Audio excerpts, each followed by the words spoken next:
Hi, everyone, and welcome to Seirim Cybersecurity Daily Report. Hi, Steven. How are you today? Great, thank you. Happy to be here. Great. So, today we're going to discuss the following news. The first one, Credential stealing crew proves VPN clients from Cisco, Fortinet, and others. And the second news, Stryker attack wiped 10 of thousands of devices, no malware needed. Okay, let's start. A cybercrime group known as Storm 25621 has been targeting users by creating fake versions of well-known enterprise VPN clients, including those from Cisco, Fortinet, Ivanti, and others. The campaign works by manipulating search engine results so that when people search for legitimate VPN downloads, they are directed to convincing lookalike websites controlled by the attackers. From there, users are led to download what appears to be a normal installer, often hosted on platforms like GitHub. In reality, the software is a Trojanized version of a VPN client. During installation, it loads malicious files in the background and prompts users to enter their login credentials, which are then quietly sent to attacker-controlled servers while the application continues to appear legitimate. What makes the campaign especially deceptive is how seamless it feels to the victim. After capturing credentials, the attackers may redirect users to the official VPN download page, making the entire process seem like a simple glitch rather than a compromise. The operation relies heavily on search manipulation, brand impersonation, and stealthy malware techniques to blend into normal user behavior. So, Steven, what do you think This is about that? this is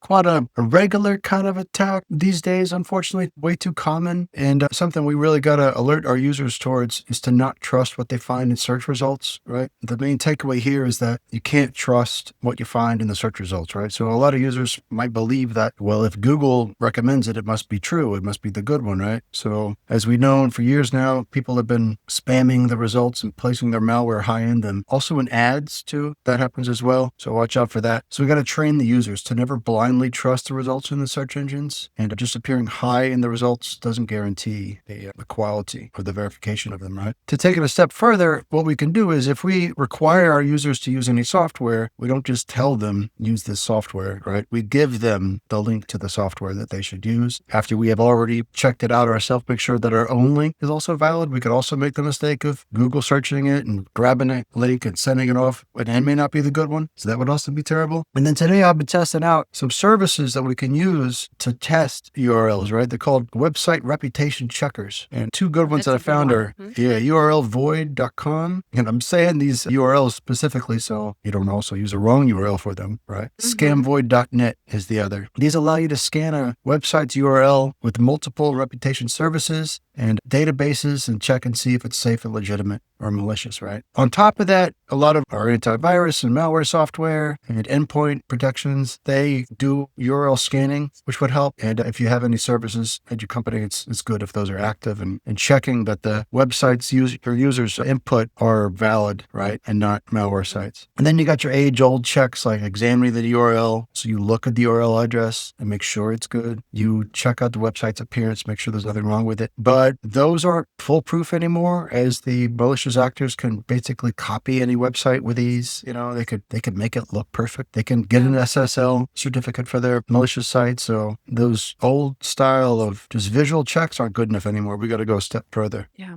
All right. Those are my takeaways for that one.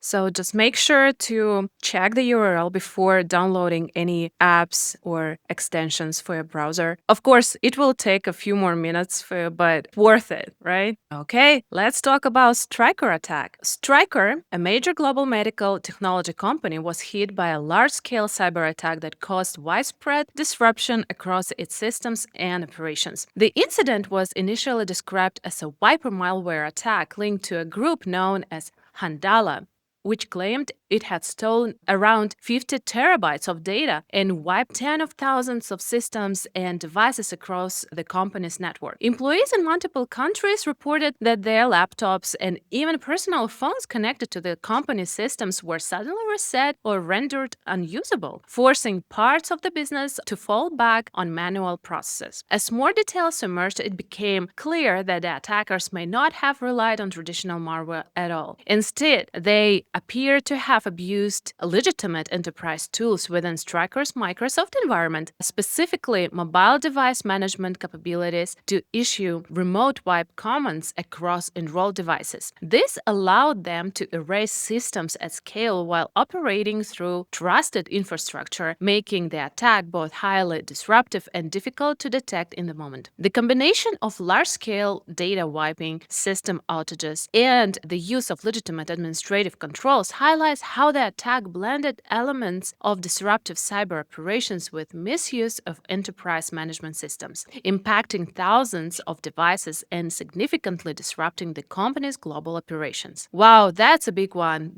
Yeah, this is connected to our reporting from yesterday where we saw a 245% increase in attack volume recorded by Akamai after the start of the Iran war, right? So this group, they specifically said that this action was taken because of the Iran war and the attacks on them. And they're heading back at this global Fortune 500 company. And the fact that they wiped out tens of thousands of devices, that's incredible impact. I guess it could have been a lot worse. There wasn't ransomware deployed. This is pretty bad though, right? All right. So That's bad. Yeah. what can we do? What can we take away from this situation? We realized that they had to tell their customers and clients and users to communicate in other ways, right? And it's important to set up those other channels of communication in advance, anticipating that something like this could occur. So because all the devices were wiped, all contacts were lost, there have to be multiple ways to communicate with your internal and external contacts, right? And also via multiple devices, right? So if your phone got wiped accidentally, maybe you could use it on your other workstation, right? So critical. And also not just to be able to communicate, but also perform a lot of actions, right? So what was affected here was the process methods of taking orders and processing orders for the company. Luckily, they said their medical devices weren't affected, just their work devices of the workers in the company. So quite impactful, right? Now, how this all occurred was via the admin account. And that was a very privileged account that had access to Microsoft's Intune EDR, or the endpoint management service, which is a super high level access and privileges, hopefully, or should have been better secured. Ideally, in our companies, we secure those privileged accounts incredibly well with multi-factor authentication and more. And I don't know if they did have that and it was defeated here, or they didn't have that, unfortunately, and this was the consequence. But it's a reminder for us all that those privileged accounts must be secured with extra security and care, especially when they have such abilities as being able to wipe all devices. Absolutely devastating. So we hope they can recover well and quickly. Being a medical device company and all that, it unfortunately impacts a lot of people. All right, back over to you. That's true. I absolutely agree with you with all these takeaways. So, security basics. Everything genius is simple. So, try to follow cybersecurity basics and stay safe. That's all for today. Thank you, Steven. And thank you guys for watching. If you're interested in all these topics that we talked about, you can find links to the articles in the description below. And see you tomorrow. Okay, bye.